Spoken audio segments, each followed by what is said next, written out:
তিন ব্যক্তির দোয়া নিঃসন্দেহে কবুল করা হয়, নিশ্চিতভাবে তিন ব্যক্তির দোয়া কবুল করা হয়। এই তিন ব্যক্তি কোন কোন ব্যক্তি আমাদের জানতে হবে। হযরত মুহাম্মদ সাল্লাল্লাহু আলাইহি ওয়াসাল্লাম হাদিসের ভিতরে সুন্দরভাবে বলেছেন। হাদিসটি হলো, এই যে কিতাবটি সুনানুত তিরমিজি, এই তিরমিজি শরীফের দ্বিতীয় খণ্ডের 12 নম্বর পৃষ্ঠা, হাদিস নাম্বার 1905 নম্বর হাদিস। আন আবি হুরায়রা রাদিয়াল্লাহু তাআলা আনহু قال قال رسول الله صلى الله عليه وسلم ثلاث دعوات مستجابات لا شك فيهن دعوة المظلوم ودعوة المسافر ودعوة الوالد على ولده।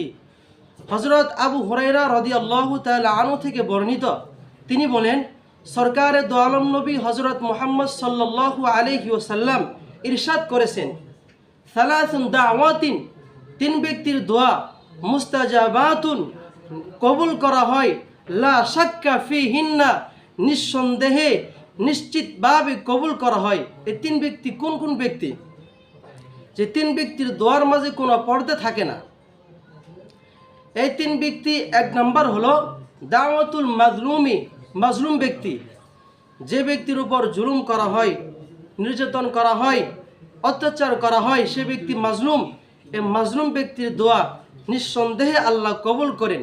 দুই নম্বর হলো দাওয়াতুল মুসাফিরি, মুসাফির ব্যক্তির দোয়া। মুসাফির ব্যক্তির দোয়া আল্লাহ তাআলা নিশ্চিতভাবে নিঃসন্দেহে কবুল করে নেন। তিন নম্বর হলো দাওয়াতুল ওয়ালিদি আলা ওয়ালাদিহি, মা বাবার দোয়া, পিতামাতার দোয়া।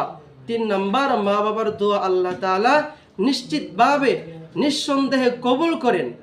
তাহলে তিন ব্যক্তির দোয়ার মাঝে কোনো পর্দা থাকে না। আল্লাহ তাআলা লা শাক্কা ফিহিন্না, নিঃসন্দেহে কবুল করেন। এক নম্বর হলো কি? দাওয়াতুল মাজলুম, মাজলুম ব্যক্তি। দুই নম্বর দাওয়াতুল মুসাফির, মুসাফির ব্যক্তি। তিন নম্বর হলো দাওয়াতুল ওয়ালিদি আলা ওয়ালাদিহি, পিতামাতা, মা বাবা। আল্লাহ তাআলা আমাদের সকলকে এই তিন ব্যক্তির বদদুয়া থেকে আল্লাহ আমাদের হেফাজত করুন। আল্লাহ তাআলা আমাদের সকলকে সঠিকটা বোঝার তৌফিক দান করুন।